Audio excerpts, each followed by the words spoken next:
Hello, my darlings. Okay, so today we're going to look at a specific type of differential equations. We're going to look at growth and decay. So let's consider the statement, the rate of change of some quantity y, so the rate of change of a quantity y is dy dt, is directly proportional to, we write equals a constant, and it's directly proportional to y. So dy dt equals ky. If y is a differentiable function of t such that y is greater than 0 and y changes at a rate proportional to the amount present, that means we have this differential equation dy dt equals ky, and k is a constant. Then we know by the law of exponential change and the fact that we've already solved this a few times that y equals y naught e to the kt, okay? Where y naught is the initial value, that means it's the value of y when t equals 0, when time is 0, and k is the constant of proportionality. When k is greater than 0, we have exponential growth, right? Because if you raise e to a positive exponent, it grows. But if k is negative, so you have e raised to a negative exponent, then you have exponential decay. Okay, now you might remember this equation from pre-calculus. We use that a lot in pre-calculus for exponential growth and exponential decay. You might even remember that it's related to the interest formula, the PERT formula for compounding continuously. This also follows the law of exponential change. Okay, that's where it came from. So now we're going to prove this. Last year we accepted that exponential growth and decay followed the rule y equals y naught e to the kt. We're now going to prove that if something changes at a rate proportional to itself, that it supports that model y equals y naught e to the kt. So in order to solve a differential equation, we're going to separate our variables.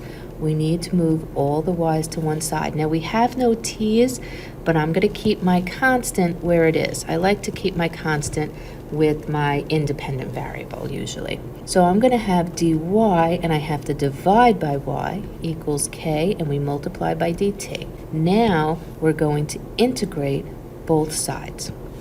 So the antiderivative of 1 over y is the natural log of the absolute value of y equals k times the antiderivative t, or the antiderivative k dt is t plus a constant. And I'm going to call it C1 because I know it's coming. Now this example, though it seems very simple, has a few tricks in it that are very, very important. Okay? Now, in order to solve for y, we'd have to get rid of the natural log. So to solve a log equation, we change it to exponential form. That means the absolute value of y equals e to the kt plus c1. Now, if we want to solve for y, we'd have to lose the absolute value symbol.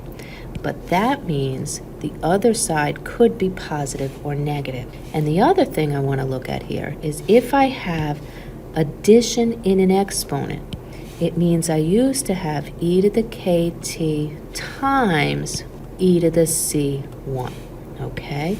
Now, notice I used pink and blue. Everything that's in the pink is a constant.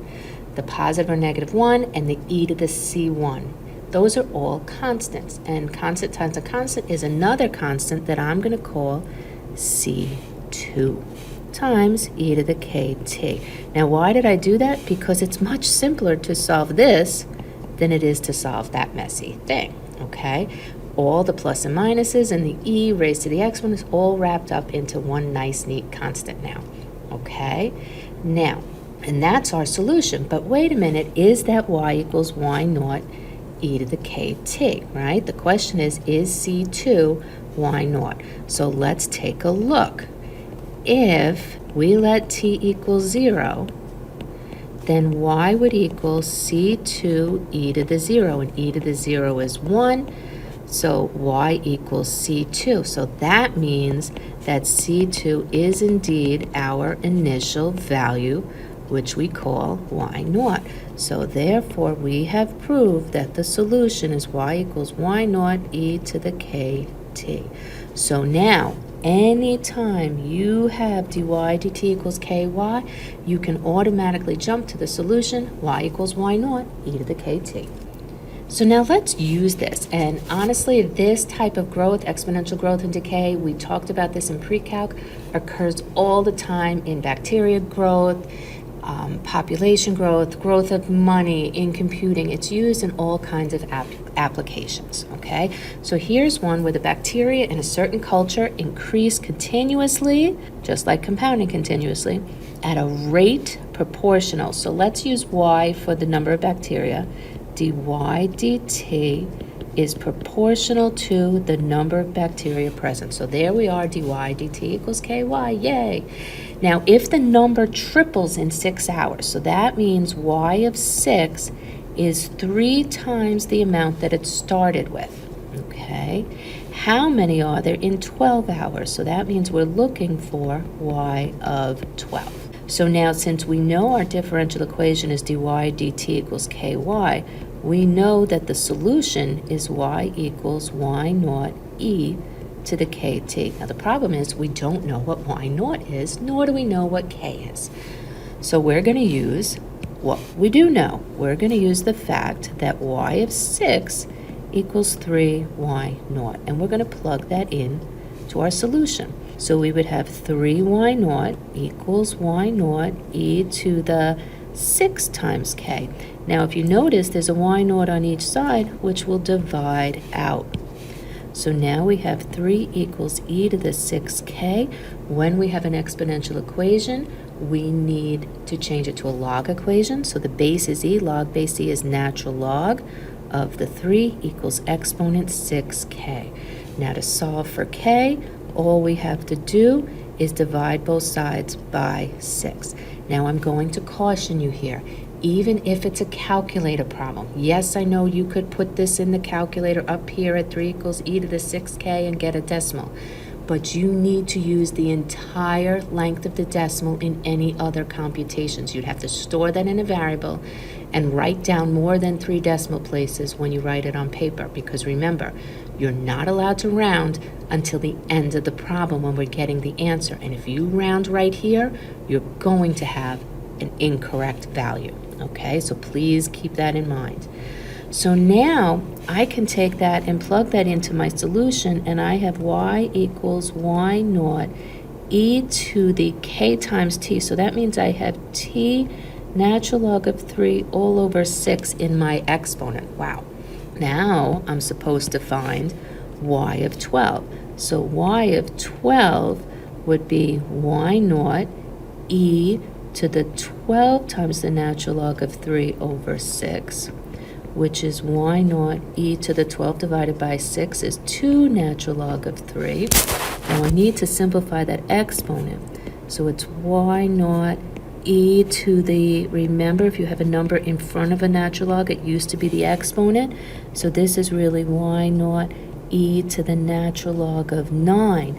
And remember also that the exponentials and the logs are inverse functions. So this just becomes y naught times 9, or 9y naught. So y of 12 is 9y naught. What does that mean for us? That means in 12 hours, there will be 9 times the original amount of bacteria. Okay.